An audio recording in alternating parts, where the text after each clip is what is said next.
ಸಂಕೇಶ್ವರ್ ಸಮುದಾಯ ಆರೋಗ್ಯ ಕೇಂದ್ರದಲ್ಲಿ ಡಾಕ್ಟರ್ಗಳು ಹಾಗೂ ಸ್ಟಾಫ್ ನರ್ಸ್ಗಳ ಹುದ್ದೆಗಳು ಖಾಲಿ ಇರುವುದರಿಂದ ರೋಗಿಗಳು ಆಸ್ಪತ್ರೆಗೆ ಬರದ ಕಾರಣ ಆಸ್ಪತ್ರೆಯು ಸಂಪೂರ್ಣ ಖಾಲಿಯಾಗಿದೆ.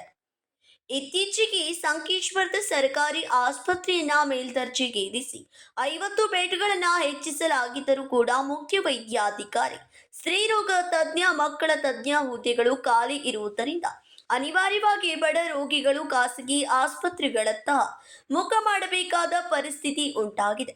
ಆಸ್ಪತ್ರೆಯಲ್ಲಿ ಒಬ್ಬರು ಇಬ್ಬರು ವೈದ್ಯರು ಇದ್ದರೂ ಕೂಡ ಸಂಕೇಶ್ವರ್ ಸುತ್ತಮುತ್ತಲಿನ ಪ್ರದೇಶಗಳಿಂದ ಪ್ರತಿ ದಿನಕ್ಕೆ 300ಕ್ಕೂ ಹೆಚ್ಚು ರೋಗಿಗಳು ಆಸ್ಪತ್ರೆಗೆ ಭೇಟಿ ನೀಡುತ್ತಾರೆ.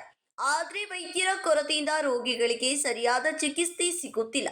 ಸಣ್ಣ ಅಪಘಾತವಾದರೂ ಬೇರೆ ಆಸ್ಪತ್ರೆಗೆ ಕಳಿಸುವಂತಹ ಪರಿಸ್ಥಿತಿ ಮುಂದುವರೆದಿದೆ ಎಂದು ಸಾರ್ವಜನಿಕರ ಆರೋಪವಾಗಿದೆ.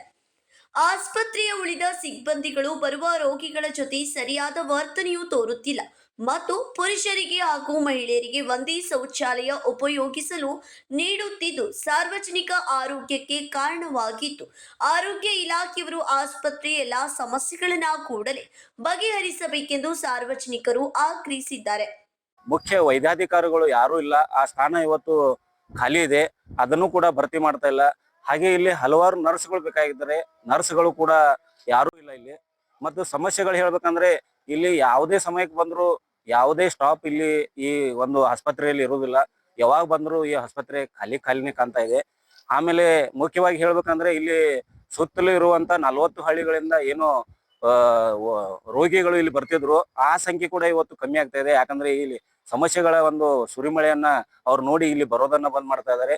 ಎಲ್ಲರೂ ಒಂದು ಈ ಗೌರ್ಮೆಂಟ್ ಹಾಸ್ಪಿಟಲ್ಗೆ ಬರೋದನ್ನ ಬಂದ್ ಮಾಡಿ ಪ್ರೈವೇಟ್ ಹಾಸ್ಪಿಟಲ್ಗೆ ಹೋಗ್ತಾ ಇದ್ದಾರೆ ಅಂತ ಹೇಳ್ಬೋದು. ಮತ್ತು ಒಳಗಡೆ ಹೋಗಿ ಒಂದ್ಸಲ ಒಳಗಡೆ ಹೋಗಿ ನೋಡಿದ್ರೆ ತುಂಬಾ ಏನು ಒಂದು ಶೌಚಾಲಯ ಕೂಡ ಒಂದೇ ಶೌಚಾಲಯನ ಪುರುಷರಿಗೆ ಮತ್ತು ಮಹಿಳೆಯರಿಗೆ ಒಂದೇ ಶೌಚಾಲಯ ಮಾಡಿದ್ದಾರೆ. ಯಾರಾದ್ರೂ ಲೇಡೀಸ್ ಒಳಗಡೆ ಹೋಗಿದ್ರೆ ಪುರುಷರು ಕೂಡ ಅದೇ ಶೌಚಾಲಯಕ್ಕೆ ಹೋಗುವಂತ ಪರಿಸ್ಥಿತಿ ಇವತ್ತು ಇಲ್ಲಿ ಈ ವಾತಾವರಣದಲ್ಲಿ ಸೃಷ್ಟಿಯಾಗಿದೆ ಅಂತ ಹೇಳ್ಬೋದು. ಕನ್ನಡ ಪರ ಹೋರಾಟಗಾರ ಸಂತೋಷ್ ಪಾಟೀಲ್ ಮಾತನಾಡಿ, ಆಸ್ಪತ್ರೆಯಲ್ಲಿನ ಖಾಲಿ ಹುದ್ದೆಗಳನ್ನು ಭರ್ತಿ ಮಾಡಬೇಕು ಹಾಗೂ ಇಲ್ಲಿನ ಸಮಸ್ಯೆಗಳನ್ನು ಪರಿಹರಿಸಬೇಕು. ಇಲ್ಲದೆ ಹೋದರೆ ಉಗ್ರ ಹೋರಾಟ ಮಾಡಲಾಗುವುದೆಂದು ಎಚ್ಚರಿಸಿದರು. Bureau report, KMM Kannada news, Hukkeri.